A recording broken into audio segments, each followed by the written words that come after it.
We are here with Colonel Robert C. Rice from USMC, from the company FLYER Defense, and we are right now sitting in the FLYER vehicle. If you can introduce the vehicle and tell us what's so special about. Yeah, no, I appreciate the opportunity to talk to you guys. Just for the record, I'm a colonel retired from the Marine Corps, and when I retired, I joined FLYER Defense, and it's really a great company to be able to work with because of this vehicle. This is the only thing we make. It's a purpose-built combat vehicle.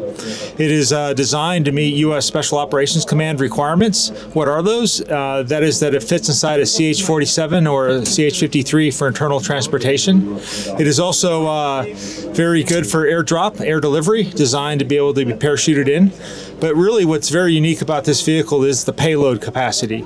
So this vehicle is about 3,300 kilos. I have room to add 2,500 kilos worth of cargo. So that's people, weapons, radios. That's how much extra weight you can add to this vehicle, which is really unique for this size and this class vehicle. Then obviously, as you can tell, it's a very high mobile off-road vehicle, very good in any sort of terrain. Maybe if you can tell us more about the special features of the landings of the car, because we were told it's very special how it can have mobility to get into the action. Yeah, like I said, it's a very deployable vehicle. It fits in all the tactical aircraft that you have, fixed wing, C-130, C-17, all that stuff. But it's very designed to be able to be airdropped by parachute. But also, it can be done by helicopter.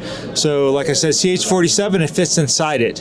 So why is it 72? 72 means 72 inches tall, 72 inches wide, which is that I mentioned needed to fit inside a helicopter for internal transportation. You also can easily sling load it, to hang it below a helicopter and insert it that way. So it's a very insertable vehicle. So as you can see, we are sitting inside, and it has a very special layout, especially the driver's seats. Can you tell us some features? Sure. So what's unique about this vehicle too is that it's center drive. And the engine's not in front of me. The engine's behind me. It's a center rear engine. A couple things that does for you. It's like a race car, like a Formula One car, you know? The driver can focus, see both sides evenly, and he's focused out front. Normally, if you're in a regular vehicle in combat, you're driving here and you're worried about your security. Here, you and my other friend here have the security on my sides. I can just focus on driving. Each door has a pedal mount. You can put a machine gun on it, so you have a lot of ability for local security. And the center rear engine changes the center of gravity of the vehicle. It makes it very stable. It's a very stable vehicle, so it helps with the cross-country mobility. So if you can please tell us a little bit about the battle experience of the vehicle and in which armies can we find the vehicle?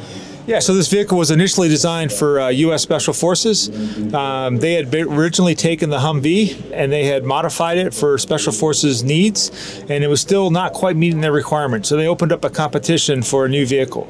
And this vehicle was designed for that competition. And so its origins is to meet the requirements of U.S. Special Forces.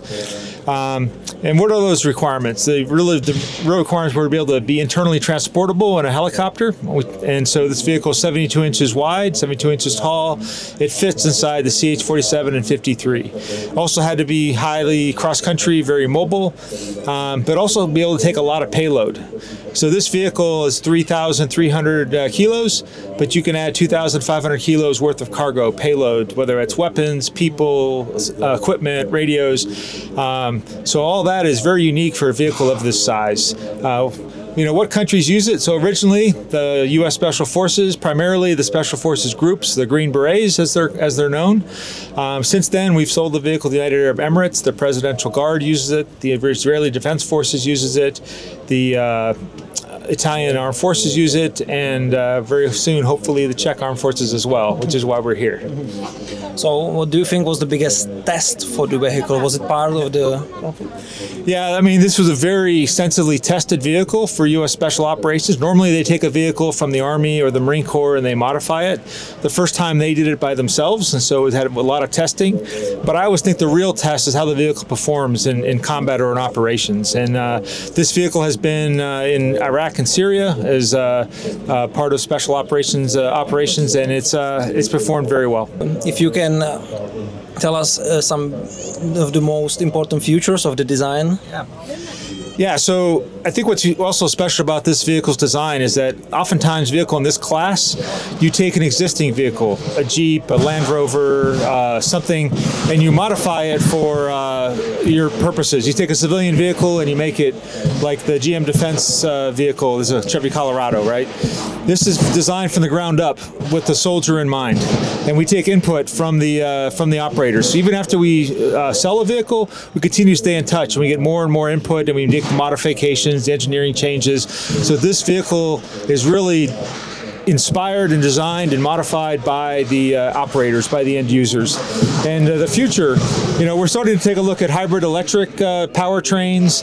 We're looking at that kind of technology, which isn't just about environmental, it's also good tactics, quieter, provides more energy, more power on the battlefield, less requirements for generators, less requirement to push fuel forward. So we're looking at that as a future technology to incorporate with this vehicle as well.